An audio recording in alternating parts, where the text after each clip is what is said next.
The dust kicked up in golden clouds as Violet Zimmerman's mare bolted sideways, hooves scrambling against the rocky trail that wound through the canyon outside Provo, Utah.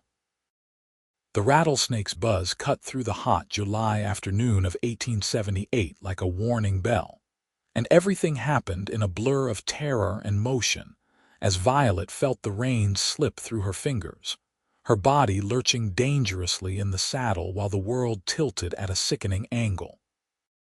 Strong hands seized the leather straps before her mare could throw her against the canyon wall, and a deep voice called out commands that somehow pierced through the animal's panic.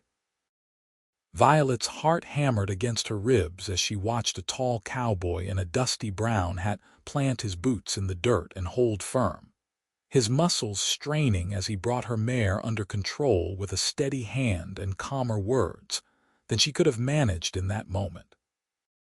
"Easy now, easy, girl," the cowboy murmured, one hand stroking the mare's trembling neck while the other maintained a firm grip on the bridle. "That old snake is long gone, nothing to fear anymore." Violet's breath came in ragged gasps as the adrenaline coursed through her veins.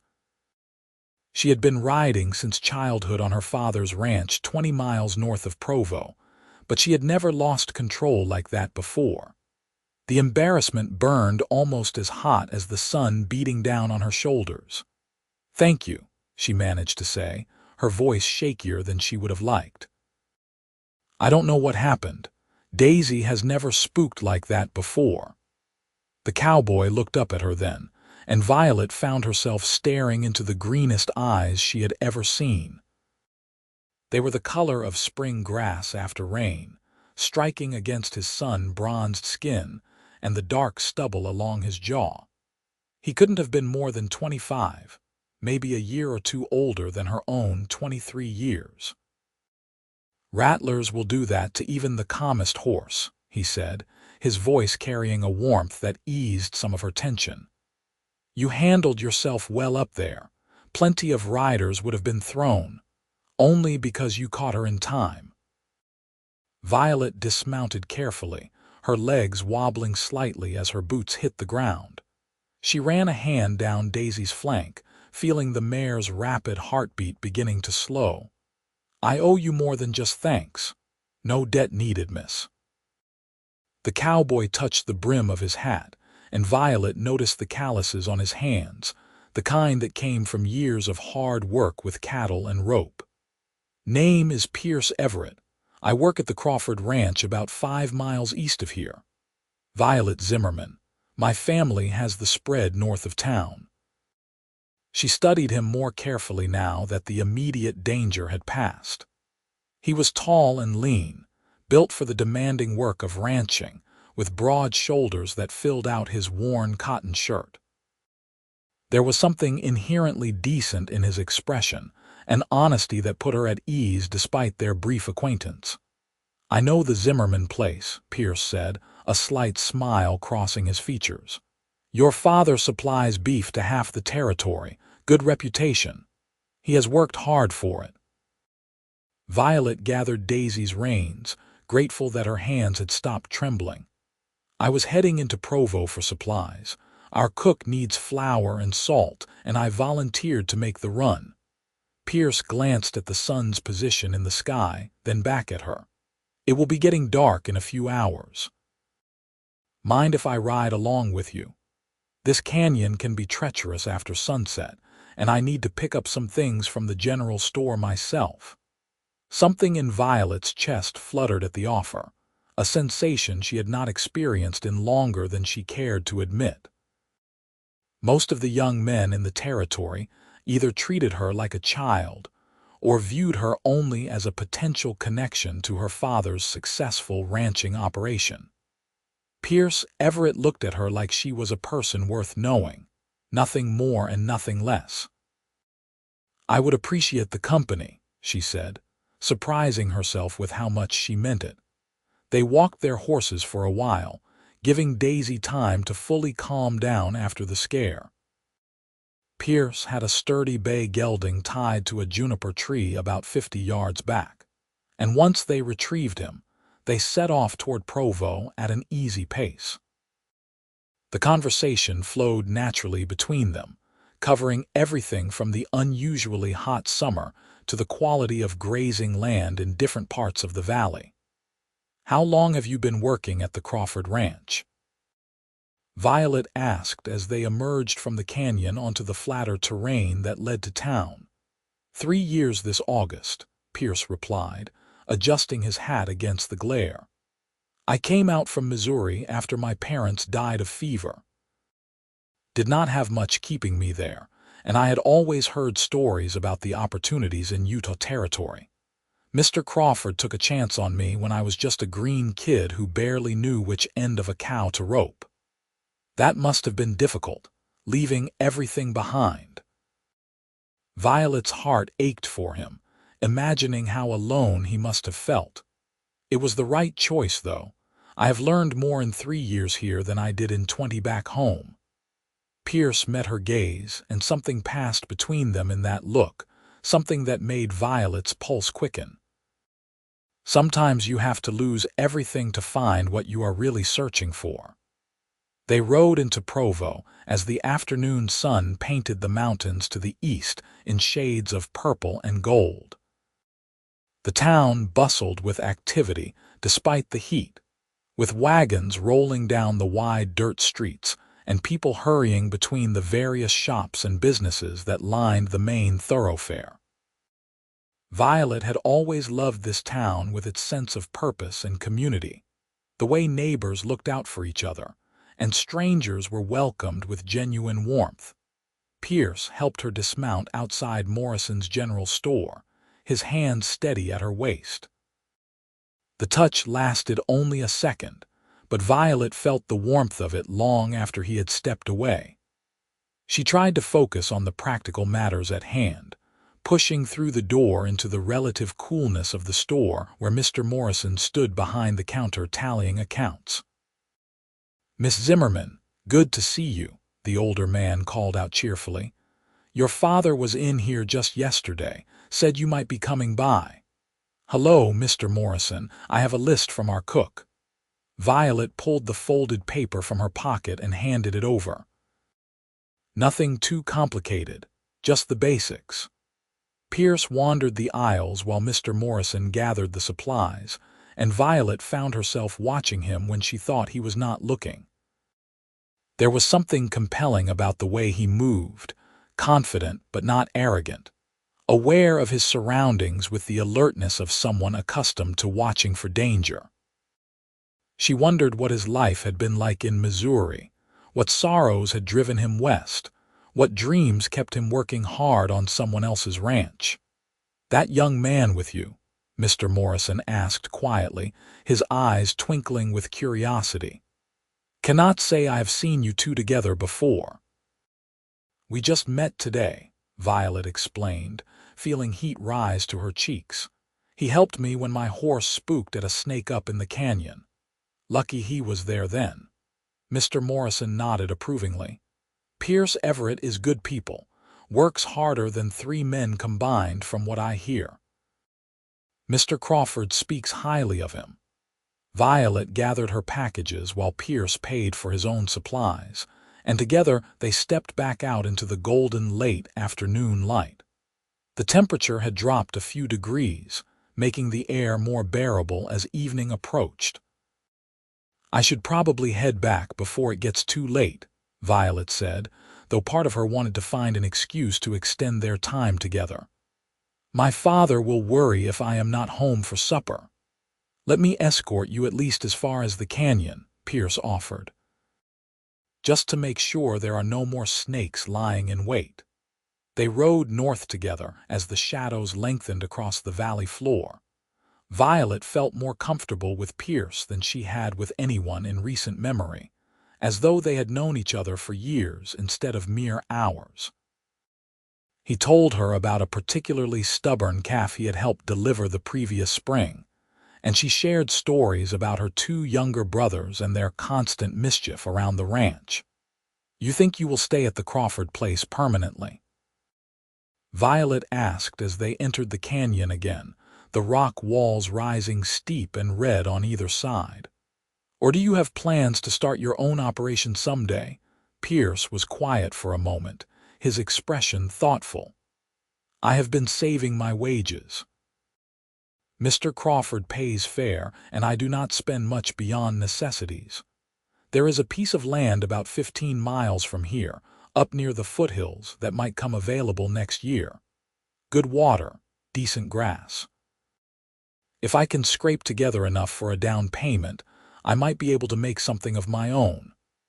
That sounds like a solid dream, Violet said, admiring his ambition. Too many men she knew were content to drift from job to job without any real purpose. I hope it works out for you. What about you? Pierce asked, turning the question back on her. What are your dreams, Violet Zimmerman? No one had ever asked her that before, not seriously. People assumed she would simply continue living at her father's ranch, until some suitable man came along to marry her, at which point she would transfer from one household to another without much changing, except the name on the deed. But Pierce looked at her like he genuinely wanted to know what lived in her heart. I want to breed horses, she said slowly, giving voice to something she had only thought about in private. Not just any horses, but quality stock that can handle this terrain and climate. Daisy came from a line my grandmother started before she passed, and I think there is potential there to create something special.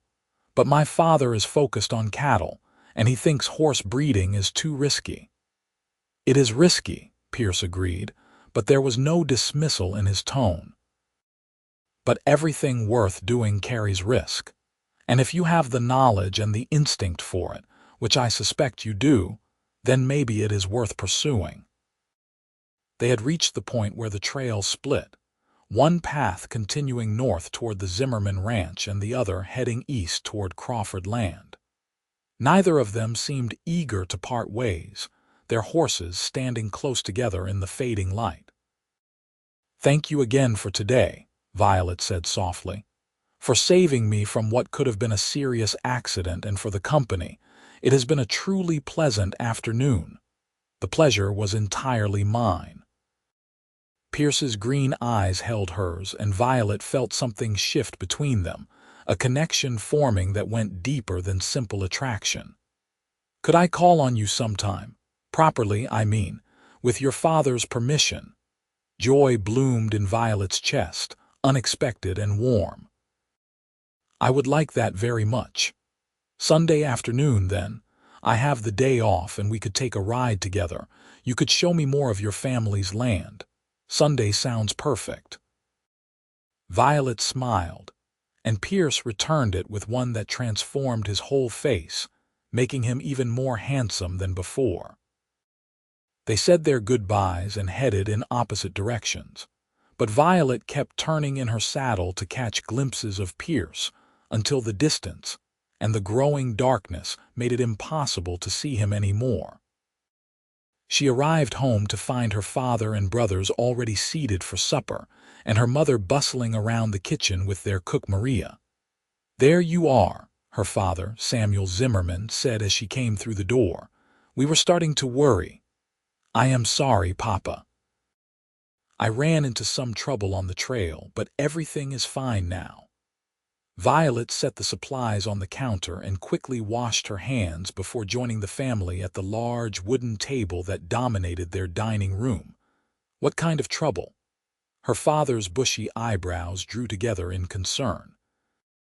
He was a big man with iron-gray hair and weathered features, tough but fair, respected throughout the territory.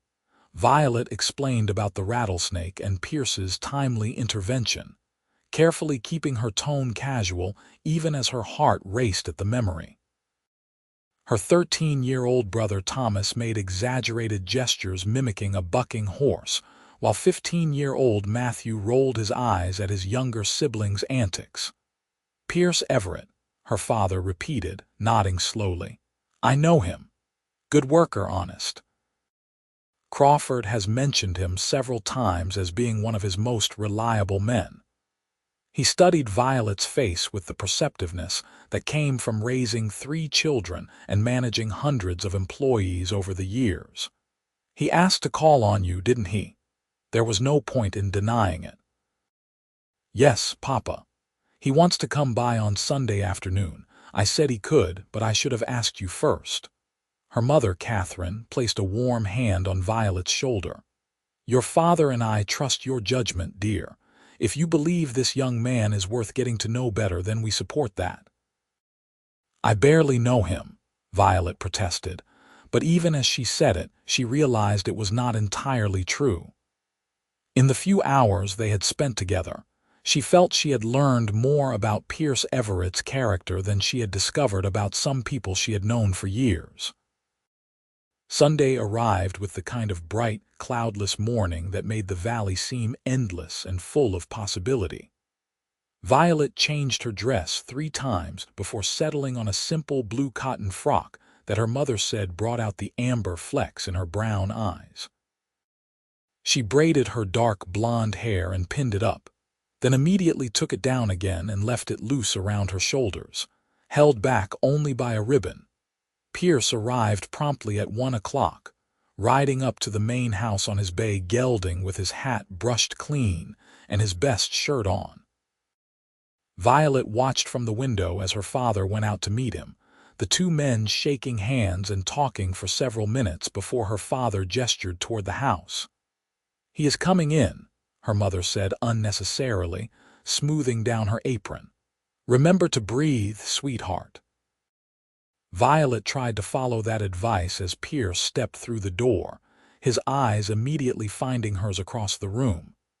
He looked nervous, which she found endearing, and when he smiled at her, she felt her own anxiety ease. Mr. and Mrs. Zimmerman, thank you for allowing me to call on your daughter, Pierce said formally, addressing her parents with the respect that was clearly second nature to him. I promised to have her back before dark and to conduct myself appropriately. We have no doubts about that, Samuel replied, though his expression carried the warning that all fathers give to young men showing interest in their daughters. Violet speaks highly of you. They rode out together once the formalities were complete, heading west across Zimmerman land toward a section of the property where a creek ran year-round, creating a green oasis among the drier terrain. Violet had always loved this spot, and she wanted to share it with Pierce, to show him something beautiful that meant something to her. Your family has an impressive operation, Pierce commented as they passed herds of cattle grazing contentedly in the summer heat. How many acres? About 8,000, though not all of it is usable for grazing. The mountains take up a good portion, but we have water rights that make it valuable. Violet guided Daisy around a cluster of sagebrush. My grandfather bought the original 1,000 acres back in 1850, and my father has been adding to it ever since. Must be nice, having that kind of legacy. There was no bitterness in Pierce's words, only a wistful quality that made Violet want to reach out and comfort him.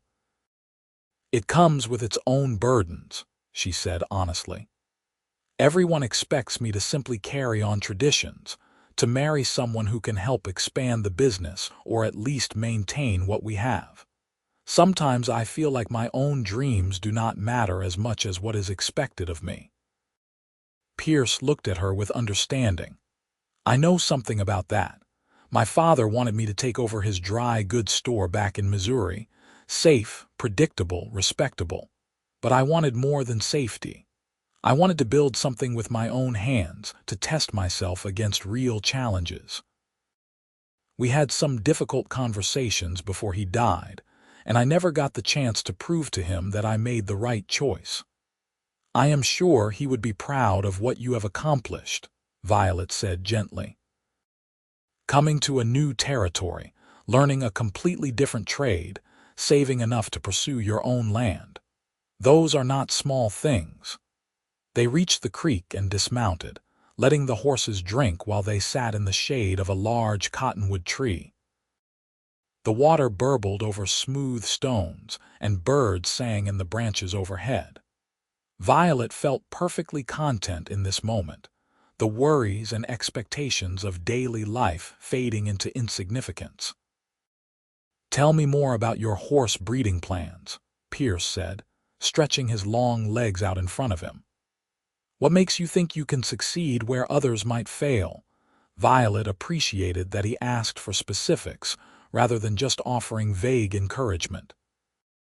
"Daisy is a fourth-generation descendant of stock my grandmother brought from Kentucky. They were bred for endurance and intelligence, traits that matter more out here than pure speed.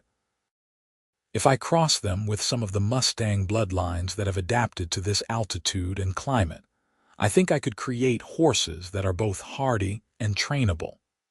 The Army is always looking for good cavalry mounts, and settlers need reliable animals that won't break down on the trail."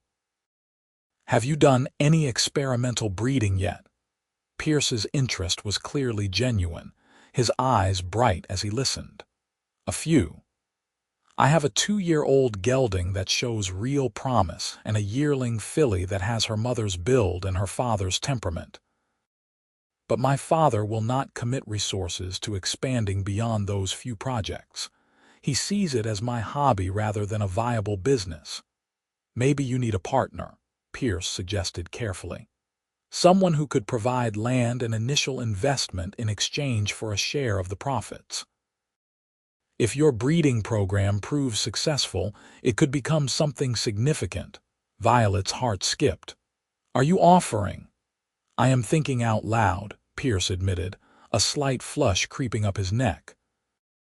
"That land I mentioned, the 15 miles from here, it has good grazing, but it is probably better suited to horses than cattle anyway. If I can get it, and if your breeding program is as promising as I think it might be, then maybe we could work together somehow.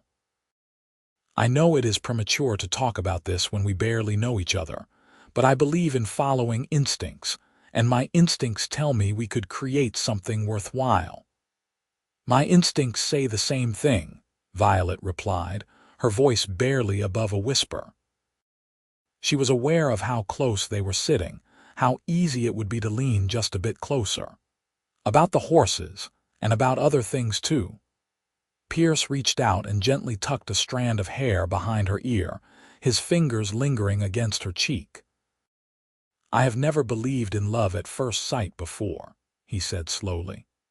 "Always seemed like something from novels and fairy tales.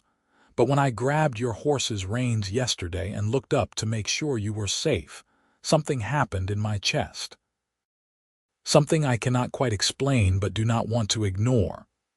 "I felt it too," Violet confessed, her pulse racing. "I keep trying to tell myself it is just gratitude or the drama of the moment, but I know it is more than that. I know it sounds foolish. It does not sound foolish at all." Pierce's thumb traced along her jawline, and Violet felt like every nerve in her body had come alive. "It sounds like the beginning of something important."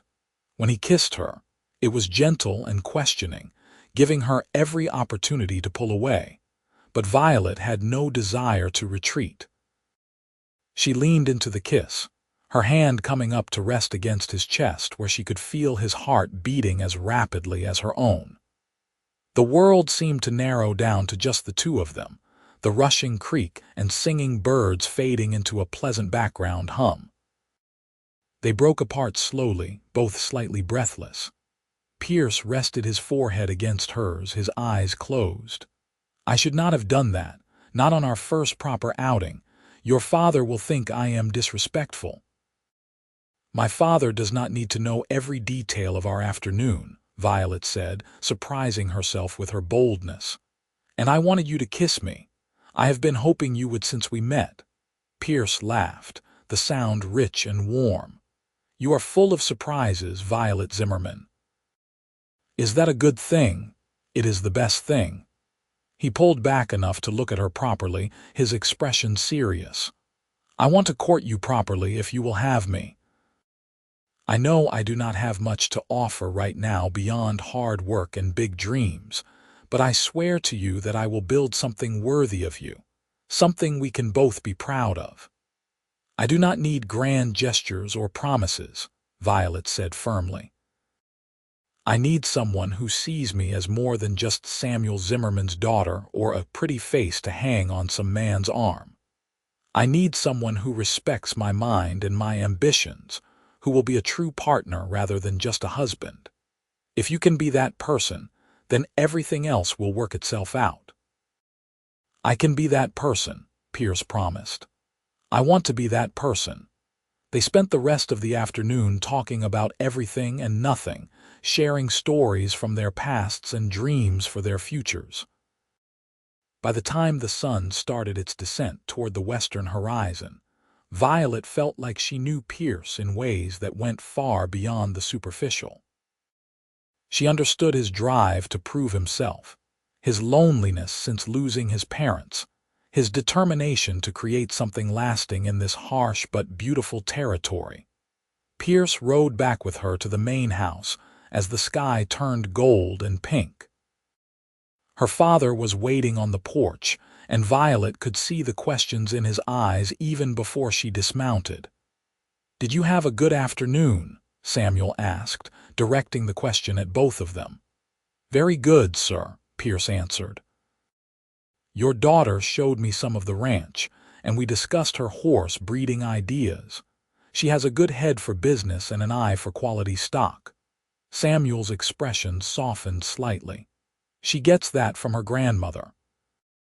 That woman could look at a horse and tell you everything about its lineage and potential within minutes." He turned his attention to Violet. "You look happy, daughter." "I am, Papa." Violet could not keep the smile from her face even if she had wanted to. "Pierce has asked to court me, and I have accepted." "I see." Her father studied Pierce for a long moment, and Violet held her breath. Samuel Zimmerman's approval or disapproval could shape the entire trajectory of what happened next. Finally, he nodded. "I will expect you to conduct yourself honorably, young man. My daughter deserves nothing less than complete respect and consideration." "You have my word, sir," Pierce said solemnly. "I care about Violet too much to treat her with anything but the utmost respect." "Then I suppose you will be seeing more of each other." Samuel actually smiled, just a bit. "You are welcome here on Sundays and perhaps one evening during the week for supper. That seems appropriate for courting." Over the following weeks and months, Pierce became a regular presence at the Zimmerman ranch. He arrived every Sunday afternoon without fail, and usually one evening during the week for supper with the family. Violet's brothers took to him immediately, impressed by his riding skills and his willingness to answer their endless questions about ranch work and life in Missouri. Her mother approved of his manners and the way he treated Violet like something precious. But more than anyone else's approval, what mattered was the way Violet and Pierce's connection deepened with each passing day. They rode together across the vast landscape, sometimes talking for hours and sometimes sitting in comfortable silence. Pierce shared his dreams of owning his own land, and Violet confided her frustrations about not being taken seriously as a businesswoman despite her knowledge and skills. In September, Pierce received word that the land he had been hoping for was indeed coming available. The owner was relocating to California and willing to sell 160 acres for a price that was just barely within Pierce's reach if he combined all his savings with a loan from the bank. "I want you to see it before I make my final decision," Pierce told Violet one Sunday as they rode together. "Your opinion matters to me, and if we are going to build a life together, which I very much hope we are, then you should have a say in where we start." They made the 15-mile journey to the property the following weekend, with Violet's father insisting that her brother Matthew come along as a chaperone. The land was everything Pierce had described, nestled in the foothills with a spring-fed creek running through the center. The grass grew thick and green near the water, and stands of aspens provided shade and wind protection. Violet could picture horses grazing here, could imagine a modest house tucked against the hillside, and a barn where they could work with young stock through the winter months. "It is perfect," she breathed, turning in a slow circle to take it all in. "Pierce, this is absolutely perfect." "You think you could be happy here?" Pierce asked, his voice tight with an emotion Violet recognized as hope mixed with fear of disappointment. "I think I could be happy anywhere with you," Violet replied honestly. "But yes, this land has everything we would need for both cattle and horses. Your instincts were right." Matthew, who had been exploring near the creek, called out that he had found evidence of a previous structure, possibly an old cabin. They went to investigate and discovered the remains of a stone foundation and chimney, overgrown but still solid. "We could rebuild on this site," Pierce said thoughtfully, kicking at the stones. "The foundation is good, and whoever chose this spot knew what they were doing. Protected from the worst winds, close to water, good sight lines in all directions." "When will you know for certain if you can purchase it?" Violet asked, though part of her already knew the answer. She could see the determination in Pierce's face, the set of his jaw that meant he had made up his mind. "I am meeting with the bank on Tuesday. Mr. Crawford has offered to co-sign the loan, which should be enough to convince them I am a good risk." Pierce reached for Violet's hand, lacing his fingers through hers.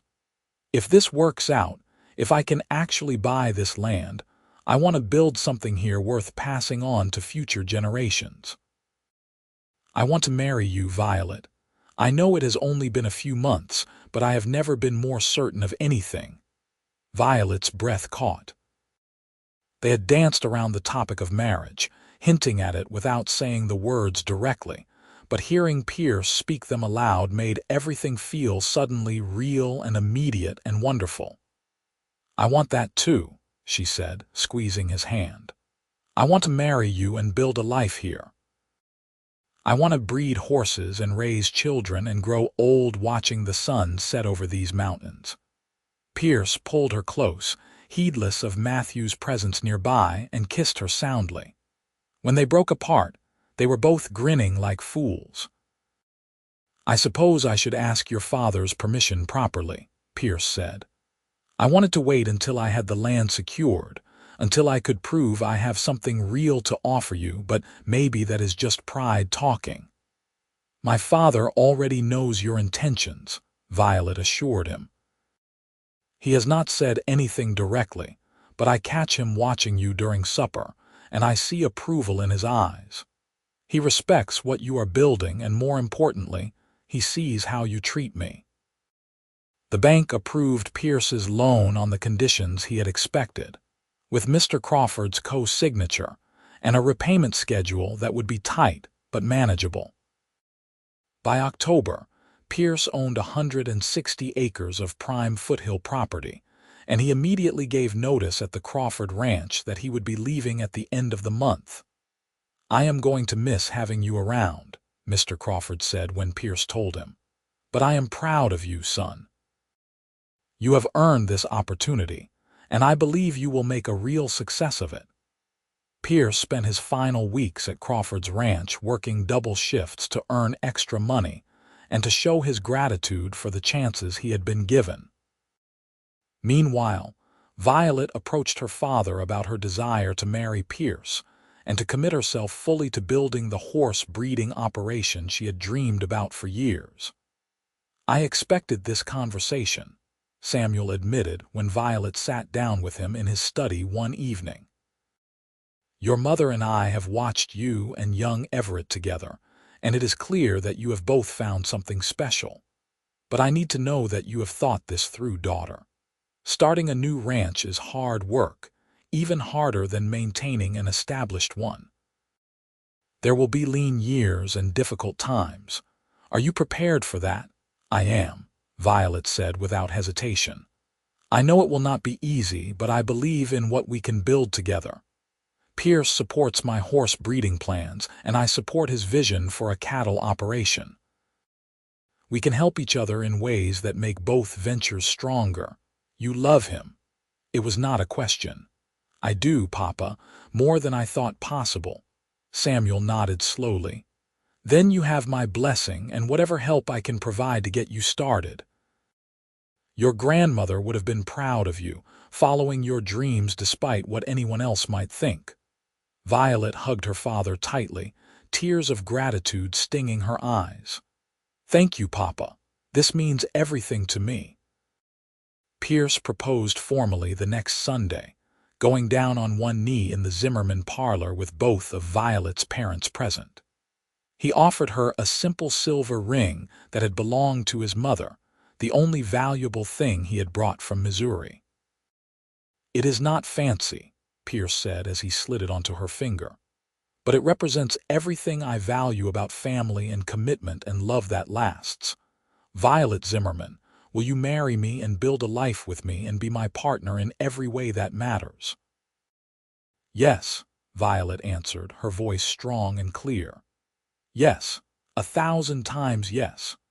They were married in early November of 1878 in a simple ceremony at the church in Provo, with both families and friends gathered to witness their vows. Violet wore her mother's wedding dress, altered to fit her taller frame, and Pierce wore a new suit that Mr. Crawford had purchased as a wedding gift. The celebration afterward was held at the Zimmerman Ranch, with tables laden with food and a small band playing music late into the night. But as wonderful as the wedding day was, what Violet remembered most clearly was the moment they arrived at their new property as husband and wife. Pierce had spent every spare moment over the past month working on the cabin, rebuilding walls on the old foundation and constructing a solid roof. It was small and simple, just 2 rooms with a loft for sleeping, but he had made it weathertight and warm. Welcome home, Mrs. Everett, Pierce said as he carried her over the threshold, and Violet felt tears prick her eyes at the sound of her new name. It is perfect, she whispered, looking around at the rough wooden walls and simple furnishings. Absolutely perfect. Their first winter on the ranch tested them in ways that Violet had not fully anticipated. Pierce had managed to purchase a small herd of cattle before the snow came, and Violet brought 3 of her most promising horses from her father's ranch, including Daisy and the young gelding she had high hopes for. But the work was constant and exhausting, with animals to feed and water twice daily, firewood to chop, supplies to be rationed carefully since trips to town became difficult once the deep snows arrived. There were moments when Violet wondered if they had taken on too much too quickly. When her hands were so cold, she could not feel her fingers, and her muscles ached from hauling heavy buckets of water from the creek.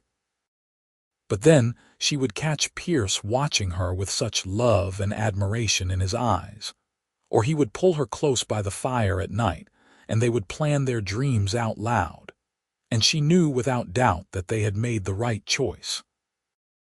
By spring, they had not only survived but begun to thrive. The cattle had made it through the winter in good condition, and Violet's horses showed the promise she had seen in them from the beginning. She began working with the young gelding, teaching him to respond to voice commands and leg pressure. And by April, he was showing the kind of intelligence and trainability that would make him valuable either as a working ranch horse or as breeding stock. You have an eye for this, Pierce said one morning as he watched Violet put the gelding through his paces in the makeshift corral they had built near the barn. Really, Violet, that horse would follow you anywhere. He trusts me, Violet explained, running her hand down the gelding's neck. That is the foundation of everything. If you can build trust, the rest follows naturally. As summer arrived, they expanded their operation carefully, purchasing a few more cattle and accepting one of Violet's mares from her father as a gift. Samuel had watched his daughter and son-in-law work throughout the winter, and he was impressed by their determination and their willingness to learn from mistakes. "You have proven yourself," Samuel told them when he delivered the mare. "Both of you. I misjudged how serious you were about the horse breeding, Violet, and I am man enough to admit when I am wrong. This mare is out of your grandmother's best bloodline. Breed her well." Violet threw her arms around her father's neck, overwhelmed by his support. "Thank you, Papa. This means more than you know." By the fall of 1879, exactly a year after they had purchased the land, Violet realized she was pregnant. The discovery filled her with equal parts joy and terror, knowing that bringing a child into their still precarious situation would add new challenges to their already demanding lives. "We will manage," Pierce assured her when she shared the news, his hands gentle on her still flat stomach. "People have been raising children in far more difficult circumstances since the beginning of time. Our baby will be surrounded by love and wide open spaces and two parents who will work their fingers to the bone to provide a good life." "I am scared," Violet admitted, "but also so happy I can hardly stand it." Their son was born in June of 1880, delivered by the doctor from Provo with Violet's mother in attendance. They named him Samuel Pierce Everett, honoring both grandfathers, and from the moment Violet held him in her arms, she knew that every difficult moment and every sacrifice had been worth it. Pierce proved to be a devoted father, somehow managing to handle his ranch work while also helping with the baby whenever Violet needed rest. He would walk the floor with Samuel when the baby fussed at night, singing old songs his own father had taught him, and Violet would watch them together and feel her heart swell with love for both of them. The years that followed brought their share of challenges and triumphs. There was the summer of drought in 1881 that forced them to sell off part of their herd to survive, and the winter of 1883 when Pierce broke his leg and Violet had to manage most of the ranch work herself while caring for Samuel and nursing Pierce back to health. But there were also successes, like when Violet's breeding program began to gain recognition, and she sold 3 horses to the Army for prices that allowed them to finally pay off their bank loan. In 1884, their daughter was born, a tiny thing with Violet's amber-brown eyes and Pierce's dark hair. They named her Catherine Rose after both grandmothers, and young Samuel proved to be a gentle and protective older brother. As their family grew, so did their operation. Pierce and Violet worked as true partners, making all major decisions together and supporting each other through setbacks and celebrating victories as a team. The ranch that had started as little more than a dream and a prayer became a thriving business, known throughout the territory for quality cattle and exceptional horses. Violet's horse breeding program exceeded even her most optimistic projections. The cross between her grandmother's Kentucky stock and carefully selected Mustang bloodlines produced animals that were exactly what she had envisioned. Hardy enough for the demanding western terrain, but intelligent and trainable enough for specialized work. She developed a reputation for honest dealing and quality stock, and buyers came from as far as Colorado and Wyoming to purchase her horses. By 1890, Pierce and Violet had expanded their original 160 acres to over 500, purchasing adjacent parcels as they became available. They built a larger house with separate bedrooms for the children, and a real kitchen with a cast iron stove that made Violet weep with joy when Pierce surprised her with it on their 10th anniversary. Samuel grew into a thoughtful boy who loved working with the cattle, following his father everywhere and absorbing lessons about ranching and integrity and hard work. Catherine showed signs of inheriting her mother's gift with horses, spending hours in the barn talking to the animals, and somehow convincing even the most skittish ones to trust her. On their 15th anniversary in November of 1893, Pierce and Violet rode out to the spot where their cabin had first stood. They had long since expanded beyond it, but they kept the original structure maintained as a reminder of where they had started. "You ever regret it?" Pierce asked, pulling Violet close against the chill wind. "Leaving your father's established ranch to struggle out here with me?" "Never," Violet said firmly. "Not for one single moment. Yes, it has been hard, but it has also been everything I dreamed of and more. We built this together, Pierce. Every fence post, every foal, every moment of it has been ours. I love you more now than I did that day in the canyon when I caught your horse," Pierce said, pressing a kiss to her temple. "And I did not think that was possible. I love you too, more than words can express." Violet turned in his arms to face him properly.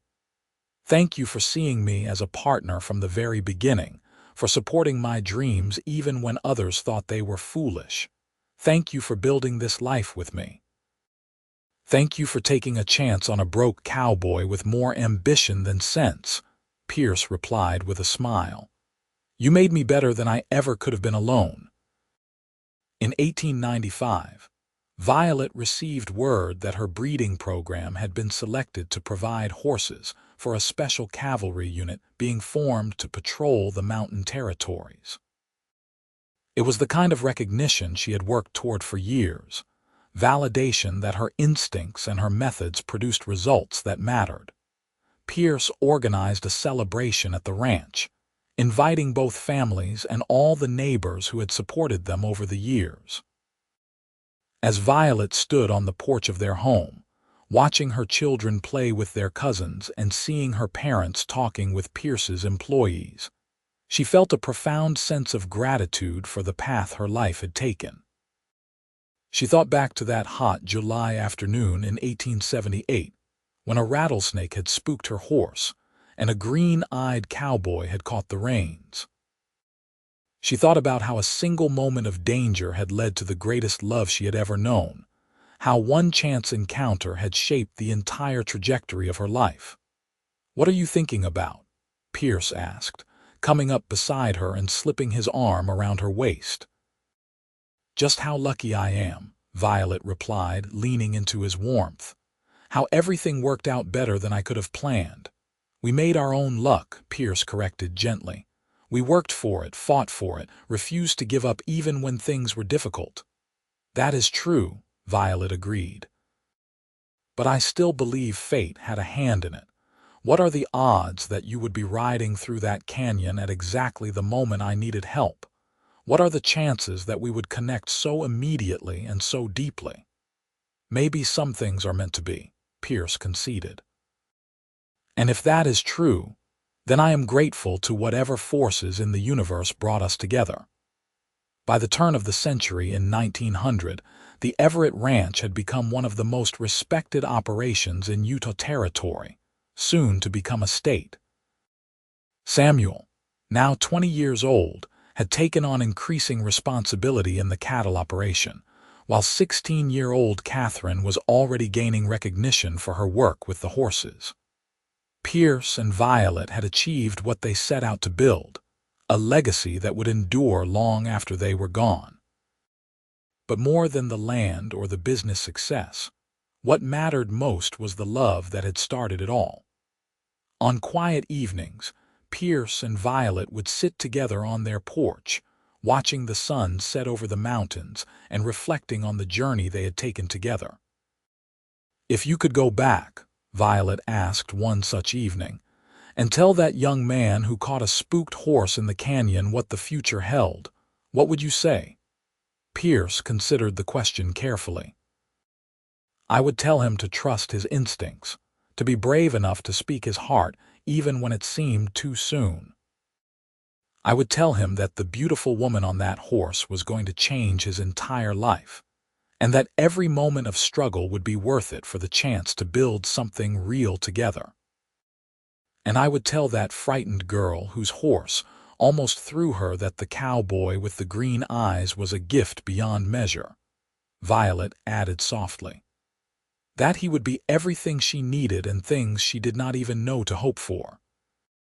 That their love would be the foundation for a life filled with purpose and joy and endless possibility. They sat in comfortable silence as the stars began to emerge in the darkening sky, hands clasped together, hearts beating in rhythm after more than 2 decades as partners in every sense of the word. The ranch they had built surrounded them, solid and thriving, a testament to what could be accomplished when 2 people trusted each other completely and worked toward shared dreams. In the years that followed, Pierce and Violet watched their children marry and begin families of their own. Samuel chose a rancher's daughter from Colorado, a sensible woman who shared his practical nature and his love of cattle. Catherine married a horse trainer from Wyoming who appreciated her gifts and supported her work. The grandchildren came, boisterous and curious, filling the ranch house with laughter and noise. Pierce and Violet stepped back gradually from the daily operations, content to advise when asked, but mostly to enjoy the fruits of their decades of labor. They took long rides together across land they knew as intimately as their own heartbeats, remembering the challenges they had overcome and celebrating the victories they had won. On their 30th anniversary, in 1908, their children and grandchildren organized a grand celebration. People came from across the state to honor the couple who had built something lasting through determination and partnership and love. There were speeches and toasts, stories shared about Pierce's fairness and Violet's innovation, and through it all, the couple sat together holding hands, still as connected as they had been that first day in the canyon. 30 years, Violet marveled as they finally retired to their bedroom late that night. It feels like both a lifetime and no time at all. Every day has been a gift, Pierce said, pulling her close. Even the hard days because we faced them together. As they settled into bed, Violet thought about the girl she had been at 23, restless and uncertain about her future, constrained by expectations, and unsure if her dreams would ever become reality. That girl would have been amazed by the life Violet had built, by the love she had found, by the legacy she and Pierce had created together. I would not change anything, Violet whispered into the darkness. Not one single thing. Neither would I, Pierce agreed, his arm tightening around her. You are still the best thing that ever happened to me, Violet Everett. My partner, my love, my everything. They fell asleep as they had for 30 years, wrapped together in comfort and companionship, 2 people who had found in each other exactly what they needed to become their best selves. Outside their window, the ranch slept peacefully under a blanket of stars, and in the barn, horses that carried the bloodlines Violet had so carefully cultivated shifted in their stalls, living proof that dreams pursued with passion and dedication could indeed become reality.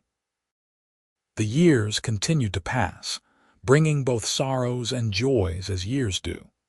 They lost Violet's father to a heart condition in 1912, and Pierce's old boss, Mr. Crawford, followed a year later. But there were also celebrations when grandchildren graduated from school, when new foals were born from Violet's best breeding lines, when the ranch won recognition at state fairs and cattle shows. Pierce and Violet grew old together with grace, their hair turning silver and their steps slowing, but the love between them never diminishing. If anything, it deepened with time, becoming something as essential and reliable as the mountains that surrounded their valley home. On a warm September afternoon in 1920, 42 years after they had first met, Pierce and Violet rode out together one last time to visit all the corners of their property. They were both in their mid-60s now, their bodies showing the wear of decades of hard work, but their spirits remained strong. They stopped at the site of their original cabin, now surrounded by the larger complex of buildings that made up the ranch headquarters. Violet dismounted carefully, her joints protesting the movement, and Pierce followed suit. Together they stood looking at the small structure that had been their first home.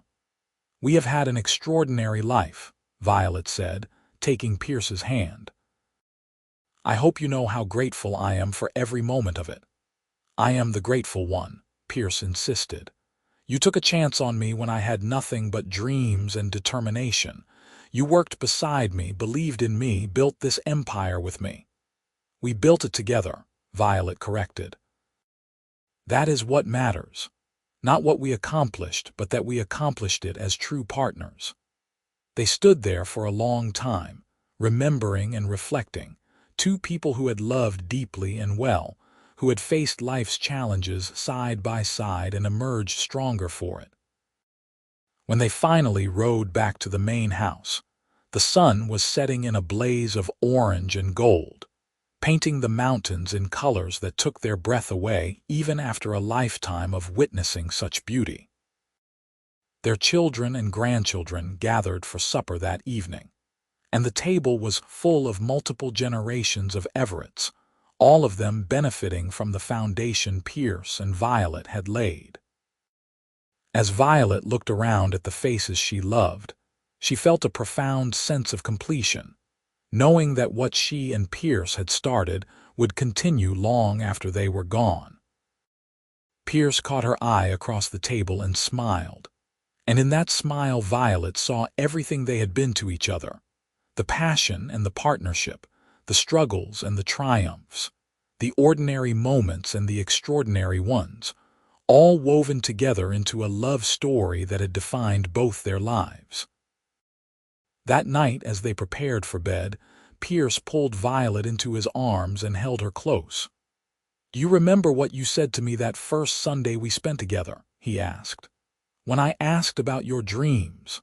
"I said I wanted to breed horses," Violet replied, her head resting against his chest. "And that I wanted to be seen as more than just my father's daughter." "You have accomplished both those things and so much more," Pierce said softly. "You are extraordinary, Violet Everett. You always have been." "We are extraordinary together," Violet corrected. "That is what made everything possible."